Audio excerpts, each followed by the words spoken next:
मीनाक्षी सुबह सुबह उठती है तो ठंड से ठिठुर रही होती है और उसके बाद वो कहती है, हे भगवान, कितनी ज्यादा ठंड लग रही है।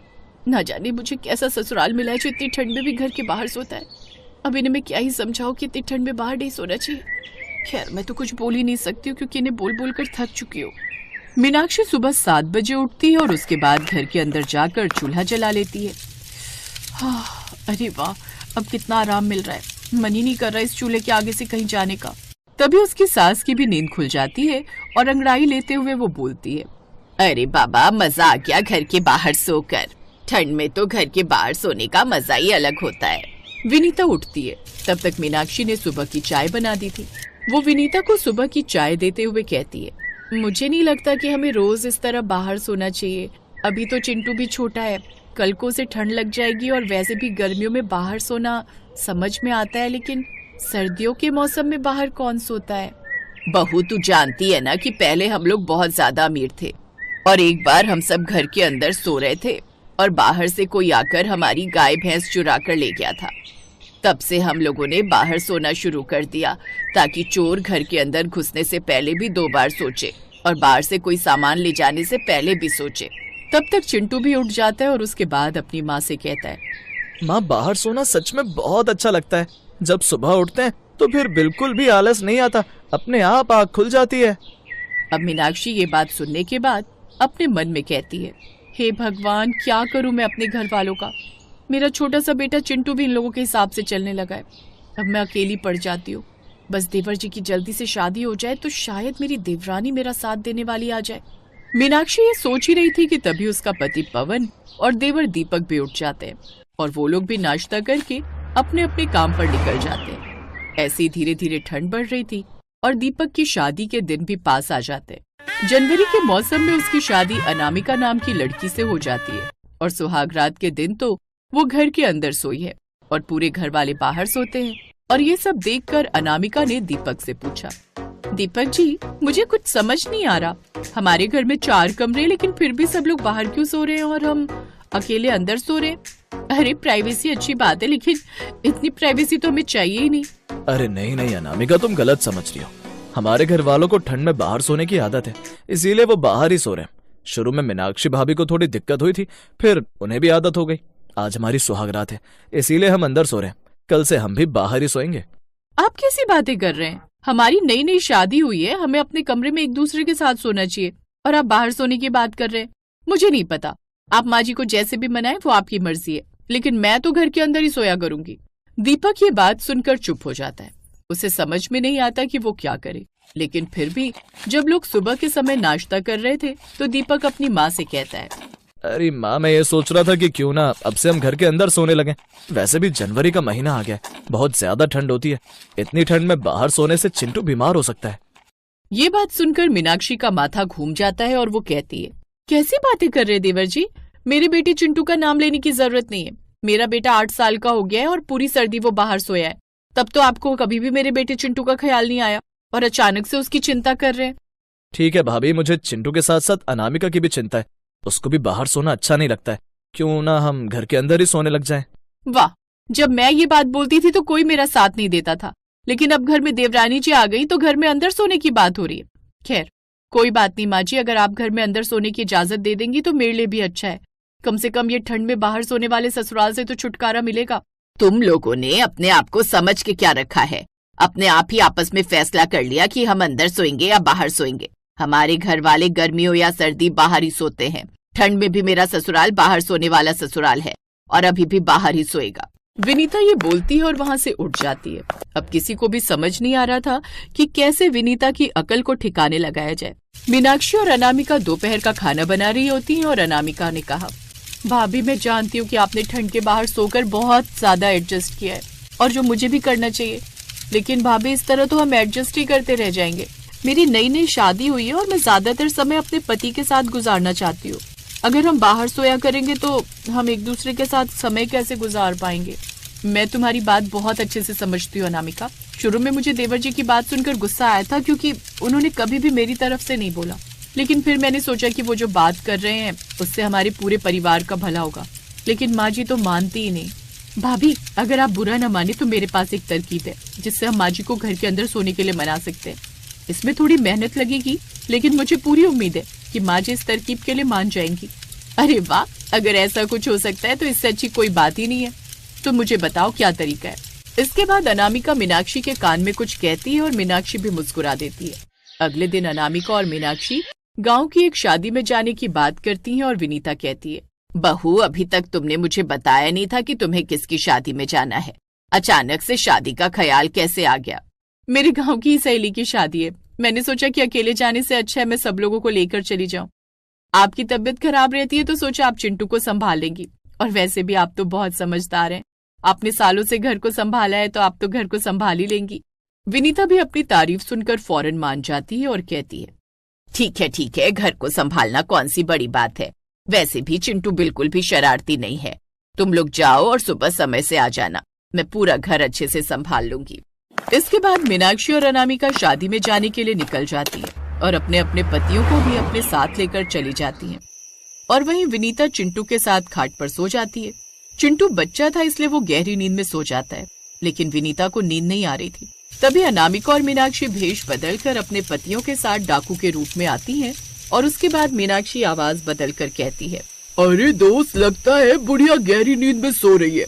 कितनी बड़ी पागल है जो घर छोड़कर बाहर सो रही है। चलो उसके घर में चोरी करते हैं और यहाँ से भाग जाते हैं। गांव के लोग कितने समझदार हैं जो अपने घरों के अंदर कुंडी लगाकर सोते हैं, ताकि भले ही उनके घर से माल चली जाए लेकिन जान तो बच जाए। और इस बुढ़िया को देखो, देख क्या रहे हो? चलो घर में चोरी करते हैं। अगर इस बुढ़िया ने उठने की कोशिश की तो इसके गले पर राम प्यारी रखकर चला देंगे, अपने आप ही बोलेगी नहीं फिर।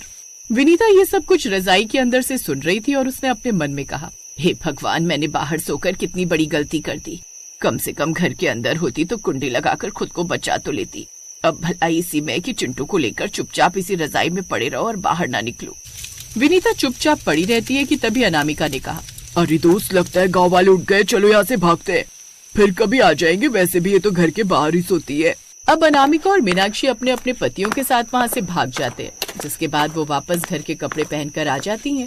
और उनके आते ही विनीता ने उठने के बाद कहा, बस बाबा, मुझे एहसास हो गया कि हमें घर के बाहर नहीं सोना चाहिए। अब से गर्मी हो या सर्दी, हम लोग घर के अंदर ही सोएंगे। पहले के जमाने के लोग घर के बाहर ही सोते थे क्योंकि बिजली पानी नहीं होती थी, लेकिन अब जब सारी सहूलियत घर के अंदर है तो बाहर क्यों सोना। विनीता की अकल पूरी तरह से ठिकाने पर आ जाती है और उसके बाद वो बाहर सोने का अपना ड्रामा छोड़ देती है। और अब मीनाक्षी और अनामिका अपने अपने पतियों के साथ आराम से अपने कमरों में सोया करती हैं।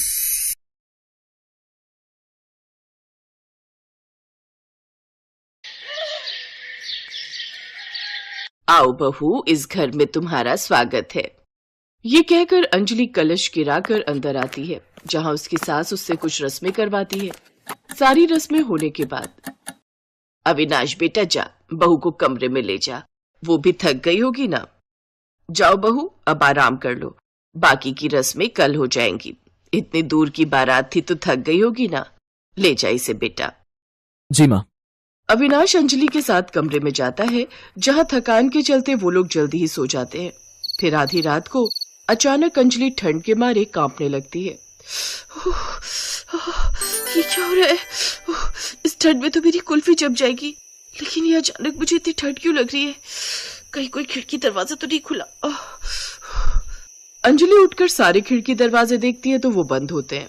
तभी उसकी नजर ऊपर लगे एसी पर जाती है, जो कि ऑन था। हे भगवान, ये ठंड के मौसम में एसी किसने चला दिया? क्या हुआ अंजलि, क्यों आधी रात को बड़बड़ा रही हो? चलो सो जाओ।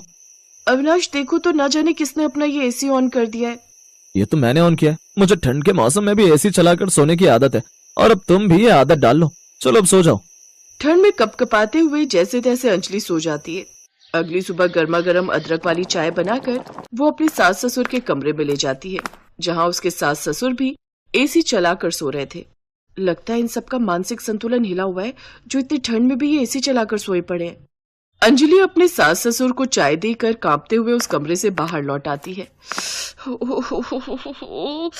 कितना ठंडा कमरा कर रखा है। कुछ देर बाद अंजलि अपनी पहली रसोई बनाकर सबको परोसती है।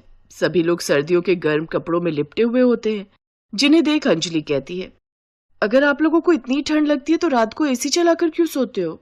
क्योंकि बहू, हम सबको पूरा साल एसी में सोने की आदत है, फिर चाहे गर्मी हो या सर्दी या बरसात का कोई और मौसम, बिना एसी के हम सो नहीं सकते। मेरा शक सही था, इन सब का ऊपर वाला माला खाली है।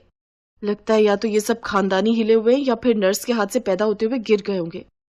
ऐसे ही कुछ दिन बीत जाते हैं। ठंड थी कि कम होने का नाम ही नहीं ले रही थी। बाहर लगातार कोहरा छाया हुआ था। धूप को निकले कई दिन जो हो गए थे। एक तो इस ठंड में मेरी कुल्फी जम गई है, ऊपर से इतने सारे बर्तन इकट्ठा हो गए। एक काम करती हूँ, अपनी ननद सुप्रिया को बोल देती हूँ मेरे साथ बर्तन धुलवाने में मेरी मदद करेगी। ये सोचकर वो अपनी ननद के कमरे में जाती है। सुप्रिया, आज गाजर का हलवा, पूड़ी, मटर पनीर, काफी पकवान बने थे तो कई सारे बर्तन हो गए। चलो ना, मेरे इन बर्तन धुलवाने में मदद कर दो। ना भाभी ना, इतनी ठंड में मैं तो पानी में हाथ नहीं डाल सकती। इतनी ठंड लग रही है तो फिर ये एसी चलाकर क्यों बैठी हो? ओफो, कितनी बार बताया आपको कि एसी के बिना हम नहीं रह सकते। अंजलि के ससुराल में सबको ठंड में भी एसी में रहने की आदत थी, लेकिन अगर वो गलती से किसी को भी काम के लिए बोल दे तो सभी ठंड के बहाने बना लेते थे। ना बहू ना, मुझसे ये सब्जी नहीं कटती। देख नहीं रही कितनी ठंड है, मुझसे तो रजाई से भी हाथ बाहर नहीं निकाला जा रहा। अच्छा ला, मुझे जरा एसी का रिमोट तो दे, एसी ऑन कर लूं। जी तो चाहता है आज की सब्जी में जहर मिलाकर इन सबको दे दूं। ठंड में एसी में पड़े रहना है, लेकिन काम के लिए बोलो तो सबको ठंड लगने लग जाती है। अब अंजलि खुद ही सारा दिन घर का काम करती रहती और रात को बिस्तर पर सोने जाओ तो एसी के कारण उसे ठीक से नींद नहीं आती। अविनाश जी, आप ये एसी बंद कर दीजिए ना, मुझसे ये एसी की ठंड अब बर्दाश्त नहीं होती। कहाँ ठंड है अंजलि, और तुमने ऑलरेडी 2 रजाई ले रखी है। मैं एक कंबल तुम्हें और दे देता हूँ, लेकिन एसी बंद करने के लिए मत बोलना। तुम तो दिन में भी आराम कर लोगी, लेकिन मुझे तो ऑफिस जाना है ना, मुझे ऐसे नींद नहीं आएगी बिना एसी के। अंजलि का पति उसकी एक नहीं सुनता, जिसका नतीजा ये हुआ कि अगले दिन से अंजलि को ढेर सारी छींकें आने लगी। वो लगातार छींकें मारती जा रही थी। बस अब बहुत हुआ, अब और नहीं। अगर मैंने इन लोगों को सबक नहीं सिखाया तो मेरा भरी जवानी में ही राम नाम सत्य हो जाएगा। बड़ा शौक है ना इन लोगों को ठंड में भी एसी चलाकर सोने का। अब इन्हें बताती हूँ कि ठंड होती क्या है, लेकिन पहले खुद के लिए गर्मा गर्म अदरक वाली चाय बना लूं। अंजलि अदरक वाली चाय बनाकर पीती है, जिसके बाद सबको नाश्ता परोसती है। लेकिन ये क्या, आज तो नाश्ते में गर्मियों वाला नाश्ता था। वो सबके लिए नाश्ते में ठंडा ठंडा बनाना शेक, उसमें आइसक्रीम, कस्टर्ड और ठंडी बर्फ डालकर डाइनिंग टेबल पर रख देती है। भाभी, ये जनवरी का ठंडा महीना चल रहा है, कोई गर्मियों का अप्रैल मई नहीं जो आप ये गर्मियों वाला नाश्ता ले आई। आप लोग जब इतनी ठंड में भी एसी चलाकर सो सकते हैं तो फिर ये ठंडा नाश्ता क्या चीज है।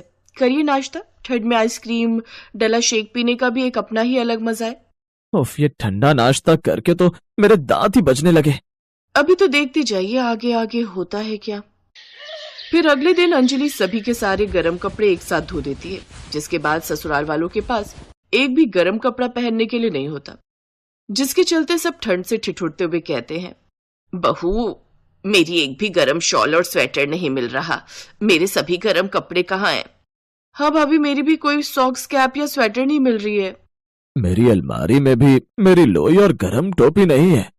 अंजलि, मेरी भी जैकेट, जीन्स कुछ भी नहीं है। अरे आप लोगों को ठंड कहाँ लगती है? जब आप लोग 8-9 डिग्री में भी एसी में सो सकते हैं तो फिर आपको ठंड कहाँ लगती होगी? उसकी बात का कोई जवाब न देकर वो सभी रजाई में बैठ जाते हैं। उधर अंजलि भी अपनी हरकतें जारी रखती है। वो घर का गीजर कनेक्शन भी काट देती है, जिससे अब सबको न चाहते हुए भी ठंडे पानी से ही नहाना पड़ता है। हे भगवान, ऑफिस के लिए लेट हो रहा है। ऐसा करता हूँ, अब जल्दी मैं ठंडे पानी से ही नहा लेता हूँ। अविनाश ठंडे पानी से ही नहा लेता है। मेरी तो समझ में नहीं आ रहा, सबका गीजर एक साथ कैसे खराब हो गया। ठंडा खाना खाने और ठंडे पानी से नहाने के कारण, साथ ही ठंडे एसी की हवा में सोने के कारण अब उन सबकी तबीयत काफी खराब रहने लगती है। अंजलि जल्दी से डॉक्टर को फोन करती है। इन सबकी बॉडी का टेम्परेचर तो काफी गिर चुका है। इन लोगों ने क्या कोई ठंडी चीज खाई थी? जल्दी से इन सबको अस्पताल में भर्ती करना होगा। डॉक्टर, ये लोग ठंड के इस मौसम में भी एसी चलाकर सोते हैं। ये लोग मेरी बात बिल्कुल नहीं सुनते। क्या एसी? आप सब लोगों का दिमाग खराब तो नहीं हो गया? आप सबकी बॉडी का टेम्परेचर फ्रीज होने की कगार पर है। आप सबको गर्माहट की काफी जरूरत है, साथ में मेडिसिन की भी। अगर आप लोग एक और बार एसी में सोए तो फिर कभी उठ नहीं पाएंगे। उन सबको जल्दी से अस्पताल ले जाकर आईसीयू में एडमिट कर दिया जाता है। 2-3 दिन हॉस्पिटल में रखने के बाद उनको डिस्चार्ज कर दिया जाता है। घर आते ही अविनाश सबसे पहले एसी का तार निकाल देता है। अरे ये क्या कर रहे हैं आप? ऐसे तो एसी चलेगा ही नहीं। हाँ तो हम लोग पागल थोड़ी ना है, जो एसी ठंडी के मौसम में भी चलाकर सोएंगे? हम लोगों को मरना थोड़ी है। बिल्कुल ठीक कह रहा है बेटा। अब एसी चलेगा तो सिर्फ गर्मियों में, सर्दियों में नहीं। निकाल बेटा, सभी एसी की तार निकाल दे। अंजलि अब मनी मन खुश थी कि कम से कम अब उन सब की ठंड में एसी में सोने की आदत तो छूटी।